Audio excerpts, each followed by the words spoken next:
I'm sorry, I'm so anxious. It's just tonight. We're gonna be okay. Just like always. Whoa. No, no. Nick, this can't be happening. No one's gonna help us tonight. This is your emergency broadcast system announcing the commencement of the annual purge. At the siren, all crime, including murder, will be legal for 12 hours. All emergency services will be suspended. Your government thanks you for your participation.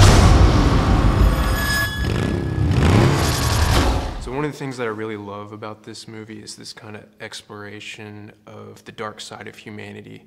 It doesn't really get much scarier than knowing or finding out what your friends and family would do in a world where the rules are kind of tossed aside for a couple hours. Yeah, which is kind of, you know, there's that one scene where, you know, we think we're in a safe place and there are people who say we're anti-purge, but, Yeah, you know, sister killing sister. I know, Yeah. it's no good. Yeah. What's that called? It's not fratricide, it's, I don't know, fratricide's brothers killing brothers. Sorry, go ahead. But I imagine that your mind has to go to some really dark places when you're diving into this character. Well, luckily for me, it was someone who's just trying to stay alive Yeah. and like avoid those people. And, you know, definitely you start thinking a lot about if I lived in this, what would I do or where would I go or who would I be safe with? And, you know, that scene specifically made me think it's like, okay, it's my wife and my kids if I got them, and that's it. I'm not trusting anyone else. I'm going in a bunker. Like, Yeah. I'm not taking any chances. Yeah, that's what I was telling my wife. I was like, if I was in this situation, I would do exactly what y'all did in the movie before I saw it. I was like, I'd just go hide in a dumpster. But then there's that part, and then I was like, oh, I don't know. I know, nowhere's safe. I mean, which is kind of cool about this movie is, you know, it kind of gives you this feeling of being trapped when you're outside. And because you have nowhere to go. And every corner you turn around, you don't know what is there, and almost always there is something there. So it, you know, really creates this feeling of terror. Right. Whenever you're in a horror movie or a horror thriller, do you have the capacity to be scared of your own film?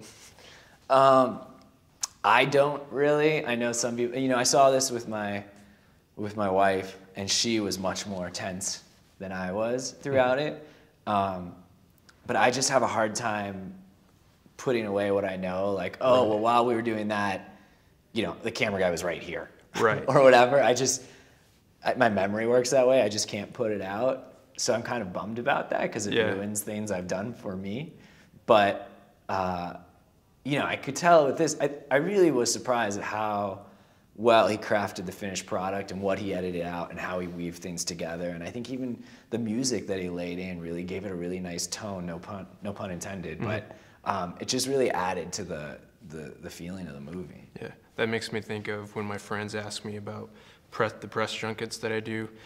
I say, really, if you look beyond the frame, it looks pretty ridiculous because you have boom mics and lights everywhere. Totally. So is there like any moments in the movie where it's like scary for the audience, but for you, it's just like, oh man, there's like half a truck or whatever? Yeah, it is. it's like all of them, you know, because I mean, you're always blocking there's always someone talking behind camera or, you know, there's people who are nothing to do with the movie who are, you know, behind the barricade, like trying to be like, where are they filming? So you're always gotta, I mean, that's kind of the hardest part is really like zoning all that out. Right. You know, I always say it's really, I think it's just being able to like get in touch with that 5-year-old that loved to play make-believe. Yeah. And pretend that tent you made out of couch cushions is really a spaceship and you believe it. So here they actually give you a lot more to work with because they make a set and they make it seem like you're in a deserted alley. Yeah, there's a lot of like boom mics and stuff around, but you are in an alley. Yeah. You don't have to pretend that the couch cushions are a car. Right. What's your relationship like with the actual purgers, like the guys in the mask? Do you hang out with them? Like, how does that go? Yeah, you know, I mean, it's kind of funny because that's actually the easiest one to go along because they put the mask on and they look like this scary thing, but in between they take them off and it's not, you know, they look totally different. It's not as if it were you and then you just turn into this crazy guy. It's like, oh, they look like a totally different person in the scene. But those masks and the makeup and everything were so great. Yeah. They really, I mean, the makeup department did a great job because they just, I mean, it's become, I feel like this movie does as well as a lot of people are kind of thinking it will. They're going to be kind of this iconic image of like, you know, terror. Yeah. I think one of the biggest surprises for me, I didn't look to see who was all in this movie, but it's Lakeith Stanfield. Oh, yeah. From Short Term 12. Man.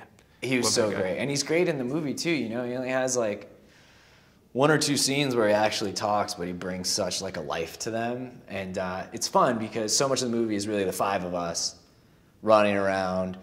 And then, you know, there's lots of other people who come and go, but they're kind of, you know, in masks or not saying anything. They're just chasing us. And so between him and the scene in the apartment with the family, it like infuses this new energy into the movie, which I think is pretty great. Yeah, I mean, it was definitely creepy. I'll never forget the first scene we shot with them, like that, like, and I think it's in the preview, this like creepy wave thing that he does, and I saw it from far away, and that actually was one moment where I was like, that is creepy. I'm not even on camera, but that looks really creepy. And I'm partly here on the behalf of my university, so if you could teach a college course of your creation, it doesn't have to be a history class, whatever you want it to be, what do you think you would teach? Man. Any class. That's tough. I mean, I'd probably teach like an education class. I studied education and also acting when I was in school, so I was thinking about being a teacher. I actually also I taught, because I student taught for a while, I taught algebra. I really like teaching math. Because it's cool finding new ways, you know, when an equation or something's not clicking with a kid, you know, you have to think out of the box to find a way to make it make sense to them. Right. You know, and I love problem solving, so I don't know, maybe I'd teach some sort of math. Would you ever go back and do that at some point in your life?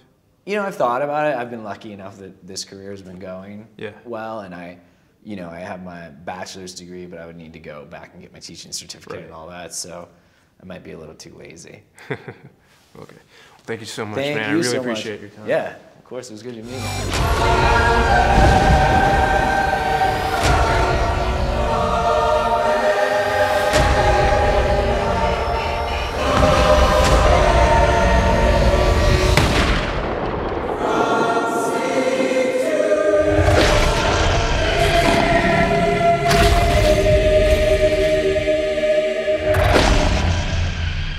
Just remember all the good the purge does.